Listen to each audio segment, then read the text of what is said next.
Sahabat setia Gowor yang dikasihi Tuhan, Shalom. Hari ini adalah Selasa 28 Mei 2024. Kita akan bersama-sama merenungkan firman Tuhan hari ini yang diambil dari Injil Markus 10 ayat 28 sampai dengan 31.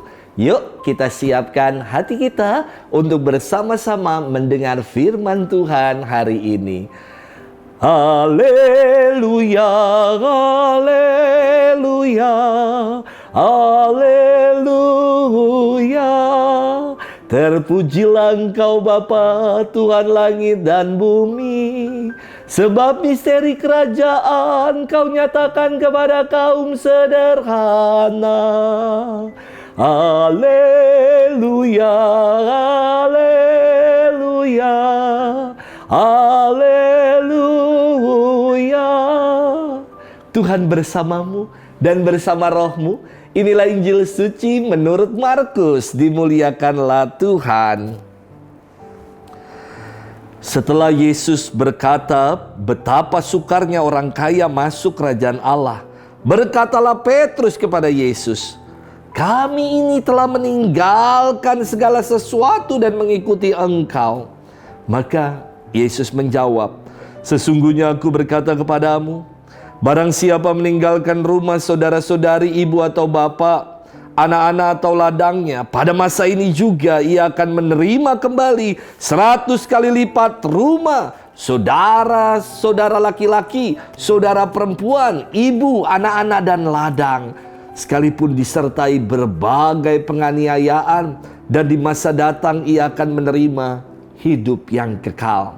Tetapi banyak orang yang terdahulu akan menjadi yang terakhir, dan yang terakhir akan menjadi yang terdahulu. Demikianlah sabda Tuhan. Terpujilah Kristus. Sahabat setia Gowor yang dikasihi Tuhan, Shalom, salam sehat untuk kita. Saya pernah didatangi umat. Saya kira umat ini mau konsultasi. Malah menawarkan saya asuransi dan investasi. Saya katakan, kami para Romo sudah diasuransikan oleh keuskupan dan investasinya kerajaan surga. Sahabat setia Gowor yang dikasihi Tuhan, firman hari ini berkisah tentang orang yang melekatkan diri pada kekayaan, sukar untuk masuk surga. Kenapa ya? Karena orang yang demikian hanya menggantungkan hidupnya pada keduniawian, pada kekayaan, pada harta yang ia punya. Yesus nggak melarang loh. Yesus bukannya tidak mengizinkan loh orang menjadi sukses dan kaya. Tidak seperti itu. Namun kenapa ya kok orang kaya sukar masuk dalam kerajaan surga? Karena ia menekankan keterarahan hidup hanya pada harta, kekayaan, dan keduniawian, bukan pada Allah. Sementara yang Yesus tekankan adalah untuk mengarahkan hidup ini pada yang ilahi, bukan pada mamon, tetapi pada Allah. Salah satu cara untuk mengarahkan hati kita pada yang ilahi, Yesus menawarkan dengan hidup lepas bebas.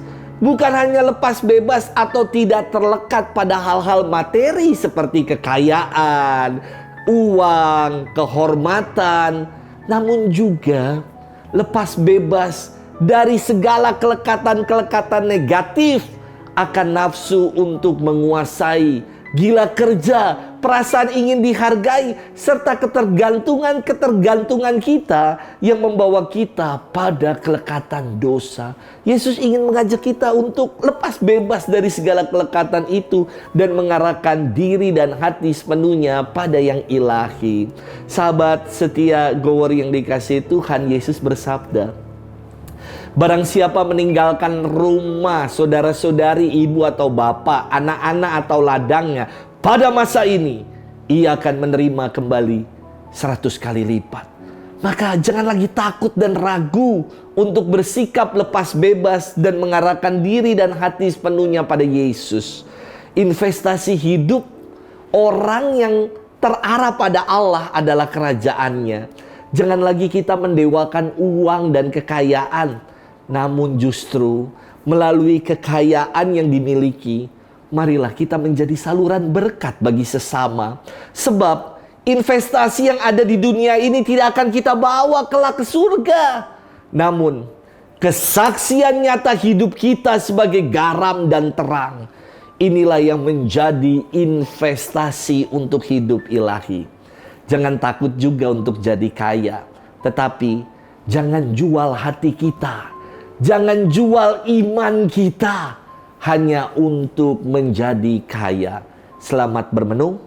Tuhan memberkati kita selalu dalam nama Bapa dan Putra dan Roh Kudus. Amin.